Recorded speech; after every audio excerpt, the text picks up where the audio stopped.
Guerrier.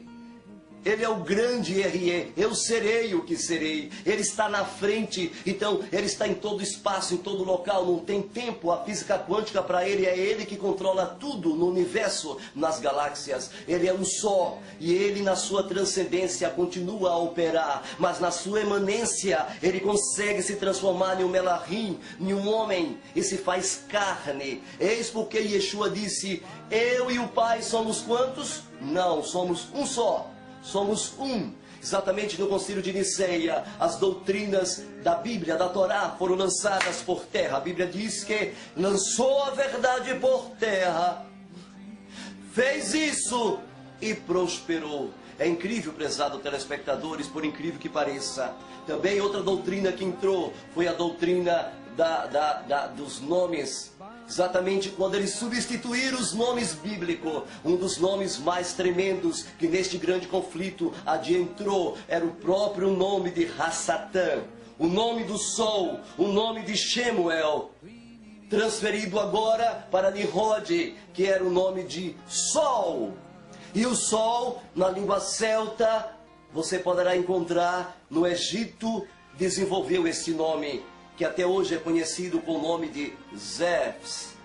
Zéus é a pronúncia correta, grega. Os gregos pronunciam a palavra Zéus para mostrar como se fala Zeus. Esse nome foi colocado inclusive em Yosef.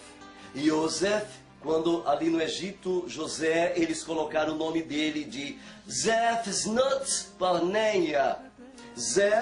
Zeus, Nuts, a esposa de Zeus, que em grego se chama Hera ou Vênus em romano. Nós temos aqui, queridos, então que na língua celta e na terceira declinação do genitivo em grego, exatamente na gramática grega, você pode pegar que o nome na terceira declinação de Zeus, ele passa para a palavra Deus. Deste vocábulo, desta etimologia, vem a palavra dia, que significa luz do sol. Você pode ver isso melhor em Yeshayahu, no hebraico, quando o diabo diz exatamente: eu subirei aos céus, eu serei semelhante ao Altíssimo, eu que sou resplandecente, porque a palavra Deus significa exatamente a palavra Deus significa exatamente de resplandecente, luz solar. Estes nomes entraram dentro do Santo Livro. Estes nomes começaram a entrar. Os apóstolos começaram a ser substituídos por outros nomes. Exemplos, nós temos João, o nome dele nunca foi João, é Yohanan. Temos Paulo, nunca foi Paulo, Shaul. Nós temos Kefas, eles colocaram Pedro, que era o nome de Júpiter. Maria, mas eles substituíram. Eles pegaram o nome Miriam e substituíram por Maria, que era mãe de Buda. E os nomes como Tiago, que era o nome de uma deidade solar celta, nos livros santos pagãos, deuses ontem, santos hoje, mostram a lista dos nomes que eles substituíram e colocaram dentro do santo livro. Yaakov era o nome verdadeiro de Tiago, não é Tiago. E mais absurdo de todos é o próprio nome do Mashiach. O Mashiach não era filho de Samiramis. O Mashiach de Roma era filho de Samiramis com Nimrod. O Mashiach de Roma morreu numa sexta-feira. O Mashiach de Roma tinha sua data de nascimento. O Mashiach de Roma tinha suas festas. Mas o Messias de Israel era diferente. Começando pela aparência, enquanto o Messias de Roma, ele era branco, dos olhos azuis, cabelos loiros, e se chamava em diversas línguas com nomes diferentes. Cito, por exemplo, a língua grega, o nome dele era Hércules. Cito a língua hebraica, o nome dele era Tamus. Cito a língua celta, o nome dele é exatamente Iesu, que na época a pronúncia não era Iesu, era Iso, que era filho também de Ísis, da trindade egípcia, que era Horus, Osíris e Sebe. Ísis era exatamente a mãe de Isus, que depois entrou com o nome de Jesus, que em latim ficou com o nome de Iesu Cristo. E este nome, prezados ouvintes, adentra sincreticamente dentro da Bíblia. O que aconteceu? A estas alturas, vocês já estão entendendo o que aconteceu foi: eles pegaram o nome e todo o sincretismo religioso de Mitra, todo o processo religioso dessas três religiões. Por isso que a Bíblia fala a besta que subiu do mar, porque era uma mescla dessas religiões.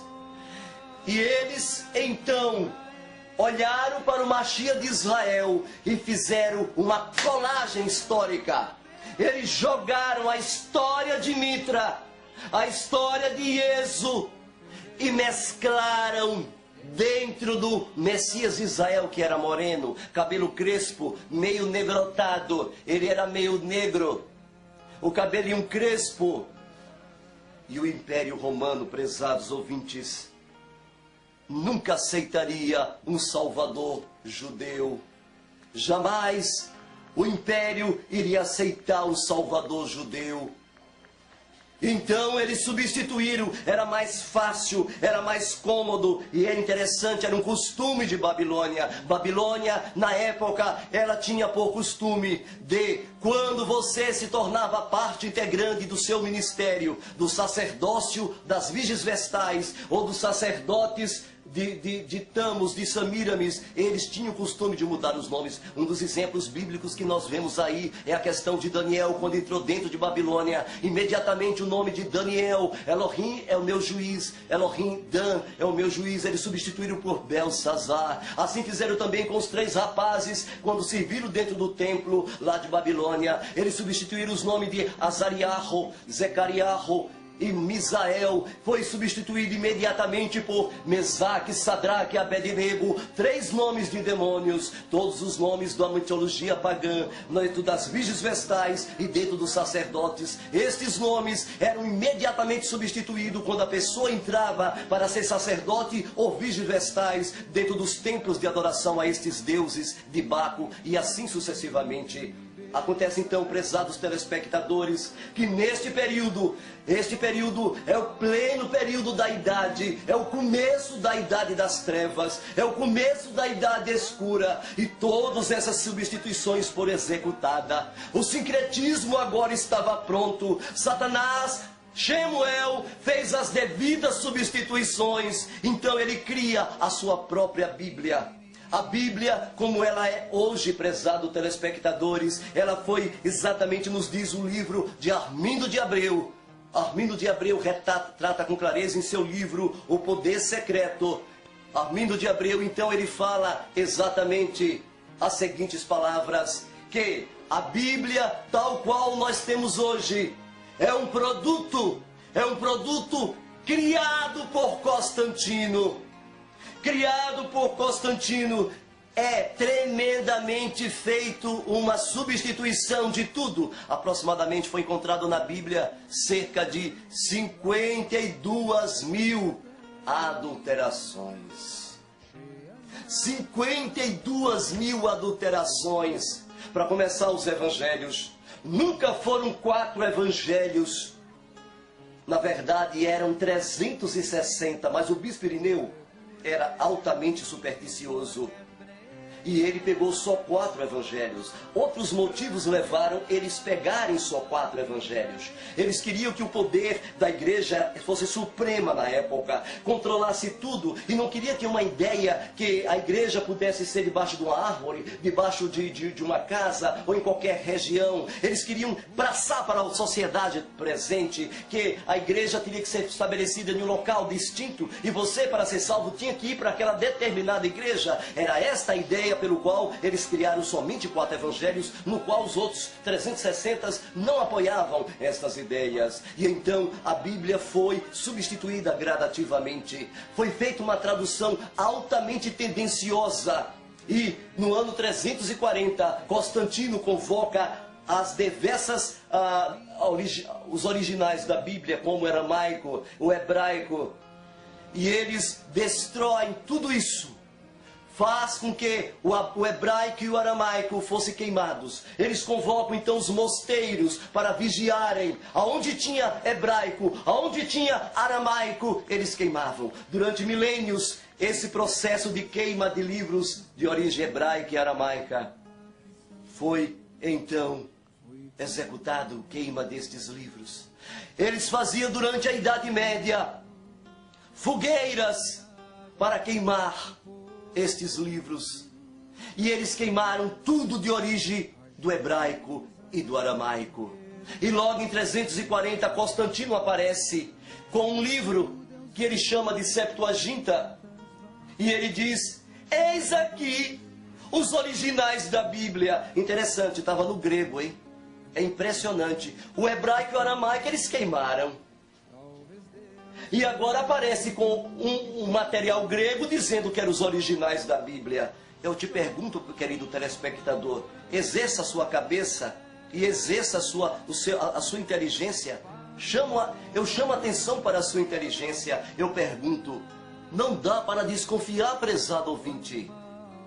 A partir daqui nós temos então uma visão mais ampla do que aconteceu quando Constantino, prezados telespectadores, entrou no poder e exerceu todas estas mudanças e criou exatamente o que nós conhecemos hoje como cristianismo. Se vocês quiserem se aprofundar mais e ver toda essa questão historicamente comprovada, pegue o nome do livro, O Poder Secreto de Armindo de Abreu. A partir da página 300, você vai ver como foi que estes nomes, o nome Deus, o nome Jesus entrou na Bíblia, como estes nomes nunca faziam parte, em hipótese alguma, da palavra do eterno verdadeira, do hebraico. E nunca a linguagem da Bíblia jamais foi grega. Jamais a Bíblia foi escrita em grego pelos apóstolos. Foi a maior mentira de todos os tempos. Dentro de um contexto teológico, os apóstolos falavam hebraico e a língua comum do Império Assur, exatamente governado por Babel, era a linguagem aramaica, que se espalhou por todas as regiões naquela época. Não era o grego que era o mais falado, prezados ouvintes, e isso é confirmado pela história. O próprio historiador Armindo de Abreu confirma estes fatos. Interessante que eles exaltam tanto o grego e eles não falam que eles mandaram queimar o hebraico e aramaico. É fácil dizer que uma língua